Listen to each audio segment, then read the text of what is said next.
Hello students, आज हम आपको वृत्तों से संबंधित क्षेत्रफल के बारे में बताएंगे। Areas related to circle. आइए कुछ फार्मूला को हम देखते हैं। आप जो है कि प्रीवियस क्लासेस में पढ़े होंगे, एरिया ऑफ सर्किल, वृत्त का क्षेत्रफल क्या होता है, पाई आर स्क्वायर। आर क्या है, रेडियस है, वृत्त की त्रिज्या है। दूसरा है सर्कुम्फरेंस ऑफ सर्किल, वृत्त की परिधि आप पढ़े होंगे 2 पाई आर। अर्धवृत्त का क्षेत्रफल क्या होता है, 1/2 पाई आर स्क्वायर। चौथा नंबर पर है चतुर्थांश का क्षेत्रफल, एरिया ऑफ ए क्वाड्रेंट।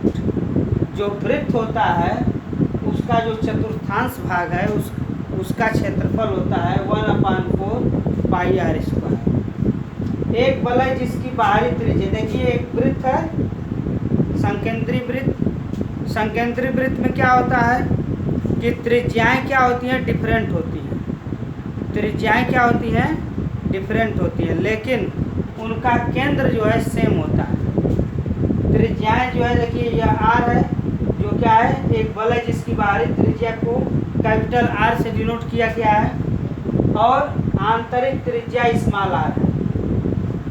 तो वलय का क्षेत्रफल पाई आर स्क्वायर, जो बाहरी क्षेत्रफल है उसमें से भीतरी क्षेत्रफल को क्या करते हैं, घटा देते हैं। जो भीतरी वाला वृत्त है उसकी त्रिज्या क्या है, स्मॉल आर है। तो बाहरी क्षेत्रफल में से भीतरी क्षेत्रफल को घटा देंगे, यही वलय का क्या होगा, क्षेत्रफल होगा। छठवां नंबर पर है घड़ी की सुइयों के परिक्रमण के लिए। अब जिसे आप ये घड़ी देख रहे हैं, इसमें यह मिनट वाली सुई और एक देख रहे हैं यह घंटे वाली सुई। तो कह रहा है कि घड़ी की सुइयों के परिक्रमण के लिए पहला नंबर, मिनट की सुई द्वारा 60 मिनट में अंतरित को। जो घड़ी की मिनट वाली सुई है, अगर 60 मिनट में कितना अंतरित कोण करेगी, तो अगर यहाँ 12 से चल रही है फिर एक चक्कर लगा लेगी, फिर अपने स्थान पर आ जाएगी। तो कह रहा है कि मिनट की सुई द्वारा 60 मिनट में अंतरित कोण कितना होगा। तो एक चक्कर घूम लेगी तो वह 360 अंश का कोण बनाएगी। दूसरा नंबर पर है घंटे की सुई द्वारा 12 घंटे में अंतरित कोण। देख रहे हैं जो छोटी सुई है यही घंटे की सुई को प्रदर्शित करती है। तो यह कह रहा है कि घंटे की सुई द्वारा 12 घंटे में, जब 12 घंटा यह परिक्रमण कर लेगी तो 360 डिग्री का कोण बनाएगी, 360 अंश का कोण बनाएगी। सातवां नंबर घूमते पहिए के लिए। यदि विचार करें, एक पहिया है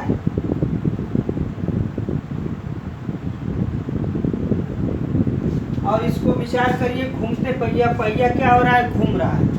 तो पहला नंबर पहिए द्वारा एक परिक्रमण में चली गई। अगर कोई भी पहिया जो है एक चक्कर घूम जा रहा है तो अपनी परिधि के बराबर वह दूरी चलेगा। अगर कोई पहिया जो है एक चक्कर जो है घूम गया तो वह अपनी परिधि के बराबर चलेगा।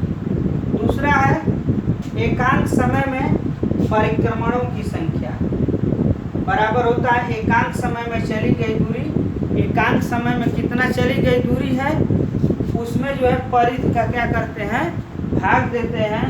तो एकांक समय में परिक्रमणों की संख्या क्या होती है, निकल जाती है। अब आपका एक्सरसाइज जो है 12.1 है। आइए पहले क्वेश्चन को सॉल्व किया जाए। पहला क्वेश्चन है, दो वृत्तों की त्रिज्याएं क्रमशः 19 सेंटीमीटर और 9 सेंटीमीटर है। उस वृत्त की त्रिज्या ज्ञात कीजिए जिसकी परिधि इन दोनों वृत्तों की परिधियों के योग के बराबर है। क्वेश्चन क्या है, दो वृत्तों की त्रिज्याएं आपको दिया है। दिया क्या है, आपको लिखेंगे दिया है दिया है R1 is equal to 19 centimetre और आपको दिया है R2 बराबर 9 सेंटीमीटर। यहाँ पे देखिए गिवन है, दिया हुआ दो वृत्तों की त्रिज्याएं क्रमशः 19 सेंटीमीटर और 9 सेंटीमीटर। तो आप लिखेंगे R1 बराबर 19 सेंटीमीटर, R2 बराबर 9 सेंटीमीटर। R1 क्या है? त्रिज्या को प्रदर्शित करता है, R1 और R2। कह रहा है कि उस वृत्त की त्रिज्या ज्ञात कीजिए जिसकी परिधि इन दोनों वृत्तों की परिधियों के योग के बराबर है।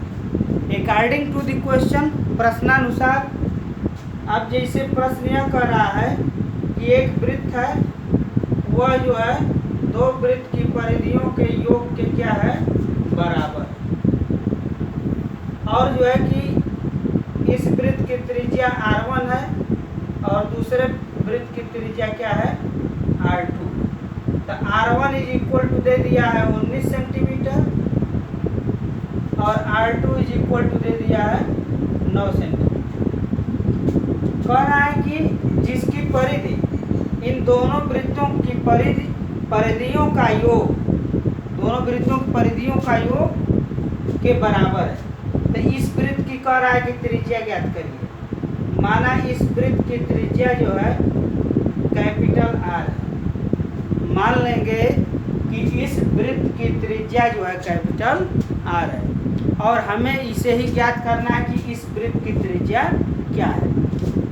कह रहा है कि इस वृत्त की त्रिज्या ज्ञात कीजिए जिसकी परिधि, यह बड़े वाले वृत्त की परिधि जो है इन दोनों वृत्तों की परिधियों के योग के क्या है? बराबर है।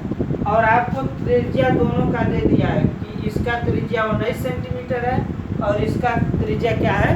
9 सेंटीमीटर है। तो क्या करेंगे? वृत्त की परिधि, आपको देखिए इस फार्मूले में देख रहे हैं सर्कमफेरेंस ऑफ सर्किल, वृत्त की परिधि क्या होता है? 2 पाई r। तो इसको यहाँ पे लिखेंगे 2 पाई और देखिए त्रिज्या इसकी हमने मान लिया है कि माना इस वृत्त की त्रिज्या कैपिटल R है।